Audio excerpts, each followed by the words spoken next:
আসসালামু আলাইকুম। প্রিয় দর্শক, একটা গুরুতর অভিযোগ নিয়ে আজ কথা বলবো।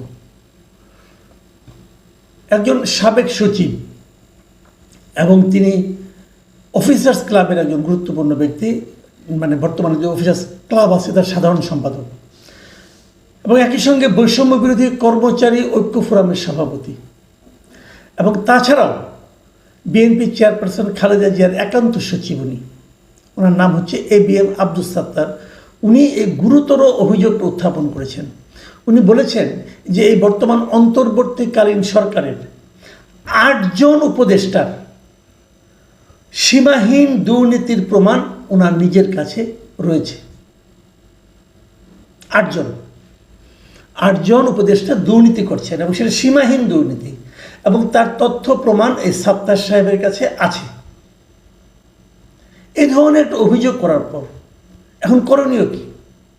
দেখুন, এই অভিযোগের কথাটা মিডিয়াতে চলে এসেছে। উনি এটা কালকে বিয়ামের একটা সমাবেশে ছিলেন, সেখানে মানে যত প্রশাসনের যত কর্মকর্তা কর্মচারী আছেন প্রায় সবাই সেখানে উপস্থিত ছিলেন, এবং এই অ্যাডমিনিস্ট্রেটিভ সার্ভিস অ্যাসোসিয়েশন তারাই ছিল এটা আয়োজক, এবং সেখানে শীর্ষস্থান থেকে নিম্নস্তর মানে প্রচুর প্রশাসনে যারা আছেন সবাই আছে। এবং তিনি কি বলছেন শোনা, ওনার কথাটা আমি আপনাদেরকে পড়ে শোনাই পত্রিকা থেকে নিয়ে। উনি বলেছেন, আমি খুবই হতাশ। আমলাদের চরিত্র না হয় খারাপ হয়ে গেছে, কিন্তু জুলাই আন্দোলনের রক্তের উপর দিয়ে চেয়ারে বসা অন্তত 8 জন উপদেষ্টার সীমাহীন দুর্নীতির তথ্য প্রমাণ দিতে পারব। গোয়েন্দা সংস্থার কাছে 8 উপদেষ্টার দুর্নীতির প্রমাণ রয়েছে, কিন্তু কারো বিরুদ্ধে কোনো ব্যবস্থা নেওয়া হচ্ছে না। তিনি যখন এই কথাটা বলেছেন তখন উপস্থিত কর্মকর্তা যারা এখানে ছিলেন সবাই ঠিক ঠিক বলে হাততালি দিয়েছে। কেন হাততালি দিল? তার মানে হলো এই যে উপস্থিত কর্মকর্তারা যারা দুর্নীতি করেছেন, একজন মনে করেন উপদেষ্টা যদি দুর্নীতি করেন, দুর্নীতিটা কীভাবে করেন? ধরেন কোনো একটা নিয়োগ, কোনো একটা বদলি, কোনো একটা তদবির, কোনো একটা কাজ পাইয়ে দেওয়া, এই সবই তো এই কর্মকর্তাদের হাত দিয়েই হয়েছে। কাজেই যখন উনি উচ্চারণ করতে পেরেছেন, বাকিরা তাকে সমর্থন দিয়েছেন। আমি মনে করি, আমার নিজস্ব বিবেচনায় মনে করি ওনার অভিযোগ সত্য, কারণ ওনারা জানেন কাজগুলি কে করেছেন। ওনার ব্যক্তিগত চরিত্র যাই হোক না কেন, সাত্তার সাহেব যে খুব দুধে ধোয়া তুলসী পাতা তা কিন্তু আমি পার্সোনালি মনে করি না। কারণ এই অফিসার্স ক্লাবের সাধারণ সম্পাদক, উনি কীভাবে সাধারণ সম্পাদক হয়েছেন সেটা নিয়েও কিন্তু নানা ধরনের বিতর্ক আছে। যাক, সে আলোচনায় আমি না হয় আরেকদিন যাব। সে যেই হোক না কেন, যদি ওনার কাছে তথ্য প্রমাণ থাকে এবং উপস্থিত সকল কর্মকর্তারা যদি ঠিক ঠিক বলে হাততালি দেয়, আমি ধরে নেব অভিযোগটা ঠিক এবং ওনার কাছে তথ্য প্রমাণ আছে। এবং তথ্য প্রমাণ যদি থাকে, কার বিরুদ্ধে আছে? উপদেষ্টাদের বিরুদ্ধে। উপদেষ্টা কারা? তারা মন্ত্রীর দায়িত্ব পালন করছেন, মন্ত্রণালয়ের দায়িত্ব পালন করছেন। তাদের হাতে আমরা দেশকে দিয়ে রেখেছি। আমরা যাদের হাতে দেশের দায়িত্ব দিয়েছি সেই লোকগুলো করাপ্ট। এটা ভাবতেও তো আবার গা শিউরে ওঠে। এটা কিভাবে সম্ভব? কিভাবে সম্ভব? তারা দেখেন কত বড় একটা আন্দোলনের মাধ্যমে তারা কিন্তু দায়িত্বে গিয়েছেন। আমি বারবার বলে এসেছি, শুরুর থেকে বলছি যে যাদের নিয়ে উপদেষ্টা পরিষদ গঠন করা হয়েছে এই লোকগুলোকে আমি ম্যাক্সিমাম লোকগুলিকে, 2-1 জন বাদ দিয়ে আমি ম্যাক্সিমাম লোককে যোগ্য মনে করি না। এটা আমি শুরুর থেকে বলতাম। আবার পাশাপাশি আস্তে আস্তে এটাও বলতাম সম্ভবত লোকগুলি সৎ। এখন দেখা গেল আমিও জানি না, আমিও ভুল জানি। আমি অবশ্য শেষ দিকে 2-1 জন উপদেষ্টার অসততার কথাও বলতাম শেষ দিকে, কিন্তু উনি তো 2-1 জনের কথা বলেন নাই, গুনে গুনে 8 জনের কথা বলেছেন। তাহলে এই 8 জনকে থাকবে? এই 8 জনকে কন্টিনিউ করবে? যদি কন্টিনিউ করে, এর মধ্যে যারা দুর্নীতি তারা করেছে, আরও দুর্নীতি করার সুযোগ তাদেরকে আমরা দেব? কোন 8 জন? উনি নাম বলেন নাই। তাহলে আমি তো সবাইকে, এখন তো আমরা সবাইকে সন্দেহের চোখে তাকাবো। হয় ওনাকে নাম বলতে হবে। আমি মনে করি সরকারের উচিত হবে, দুদকের উচিত হবে যে সাত্তার সাহেবকে জিজ্ঞাসা করা হবে কোন 8 জন, এবং সেই তথ্য প্রমাণগুলো আমাদেরকে দিন এবং আমরা সেইগুলোর আলোকে তাদের বিরুদ্ধে অ্যাকশনে যাই। ডক্টর ইউনূস সাহেবের উচিত হবে সাত্তার সাহেবকে ডেকে জিজ্ঞাসা করা, ভাই তথ্য প্রমাণগুলো আমাদেরকে দিন, আমি সেই আলোকে এগুলোর বিরুদ্ধে অ্যাকশনে যাই।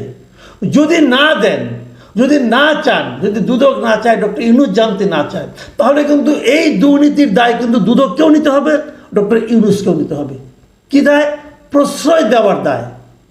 তার মানে কি ডক্টর ইউনূস এদেরকে প্রশ্রয় দিচ্ছেন? আমি জানি না এই 8 জনের মধ্যে ডক্টর ইউনূসের নামও আছে কিনা, আমি বলতে পারবো না। আমি এখন সন্দেহ সবাই কি করবো? যতক্ষণ পর্যন্ত এই 8 জনের বিরুদ্ধে অ্যাকশন নেওয়া না হবে, যতক্ষণ পর্যন্ত এই 8 জনের নাম প্রকাশ করা না হবে, ততক্ষণ পর্যন্ত আমি সকল উপদেষ্টাকে মনে করব যে সেই 8 জনের মধ্যে আছে। এবং আমি জনগণকে মনে করি, জনগণও তাই মনে করবে। এখন বিষয়টা কিন্তু একদম ওনাদের কোর্টে যেয়ে চলে গেল। কি করবেন ওনারা? ওনাদেরকে ভালো মনে করে, ওনারা কিন্তু জনগণের ম্যান্ডেট নিয়ে আসেন নাই, ওনাদেরকে ভালো মনে করে দায়িত্ব দেওয়া হয়েছিল। এবং সেই ভালো মনে করা দেওয়া দায়িত্বের তারা যে এমনভাবে অপব্যবহার করবেন, এটা আমরা কেন ভাববো? যখন আমরা প্রমাণ পেলাম, তথ্য প্রমাণ আছে বলে একজন দাবি করলেন, তখন কিন্তু আমরা আতঙ্কিত বোধ করছি এবং আমরা এটা একটা কড়া সুবিচার চাই। এই সুবিচার কি ডক্টর ইউনূসের সরকার অথবা দেশের স্বাধীন প্রতিষ্ঠান দুদক করবেন? দুদকের কি সে মেরুদণ্ড আছে? নাকি দুদক খেলে কিছু ল্যাংরা আতুরকে ধরে এনে বাহাদুরি নেবেন? নাকি দুদক সরকারের রাজনৈতিক প্রতিহিংসা চরিতার্থ করার হাতিয়ার হিসেবে ব্যবহৃত হতে থাকবেন? এই জিনিসটা আমরা জানতে চাই। দুদকের স্বতঃপ্রণোদিত হয়ে সত্তার সাহেবের সঙ্গে যোগাযোগ করা উচিত। সত্তার সাহেব আরেকটা অভিযোগ তুলেছেন। তিনি বলেছেন যে ওনার কষ্ট লাগে যখন একজন উপদেষ্টার এপিএসের অ্যাকাউন্টে 200 কোটি টাকা পাওয়া যায়, কিন্তু তার বিরুদ্ধে কোনো ব্যবস্থা নেওয়া হয় না। উনি এই কথাও বলেছেন। উনি আরেকটা প্রশ্ন করেছেন, সেটা কিন্তু দুর্নীতি না, যোগ্যতা নিয়ে প্রশ্ন করেছেন। তিনি প্রশ্ন করেন কি বলেন, শুনেন কি বলেছেন উনি। স্বাস্থ্য মন্ত্রণালয়ের মতো একটি মন্ত্রণালয় নূরজাহান বেগম চালাতে পারেন? স্থানীয় সরকার মন্ত্রণালয় এবং যুব ও ক্রীড়া মন্ত্রণালয়ের মতো দুটি গুরুত্বপূর্ণ মন্ত্রণালয় একজন অনভিজ্ঞ উপদেষ্টা দিয়ে চালানো ঠিক হচ্ছে? দেখুন, এই দুইটা প্রশ্ন কিন্তু আমি শুরু থেকেই করে আসছি।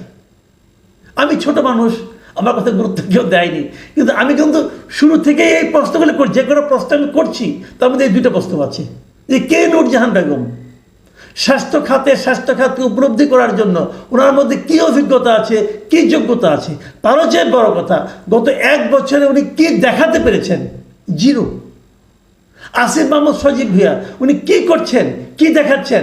উনি কোন বিবেচনায় একজন মেয়র নির্বাচিত করলেন যে ঢাকা উত্তরের জন্য, যার বিরুদ্ধে হিজবুত তাহরিরের সঙ্গে তার সংশ্লিষ্টতার অভিযোগ আছে, তথ্য প্রমাণ পাওয়া গেছে, তাকে উনি নিয়োগ করলেন কোন বিবেচনায়? ওনার কি যোগ্যতার বিবেচনায় উনি এটা করলেন? ওনার কেন মনে হলো? ওনার ইচ্ছা হলো আর হয়ে গেল? এটা কোনো রাজত্ব নাকি? উনি চাইলেই সব করতে পারেন? উনি চাইলে আর হয়ে গেল? তা এটা হয় না। একে নিয়ম নীতি লাগে। যাকে নিয়োগ করেছেন ওনার কি কোনো ধরনের এই ধরনের প্রশাসনিক অভিজ্ঞতা আছে? নেই। আমরা শুনেছি উনি অন্য একজন উপদেষ্টার কাজিন হন এবং এটাই তার যোগ্যতা।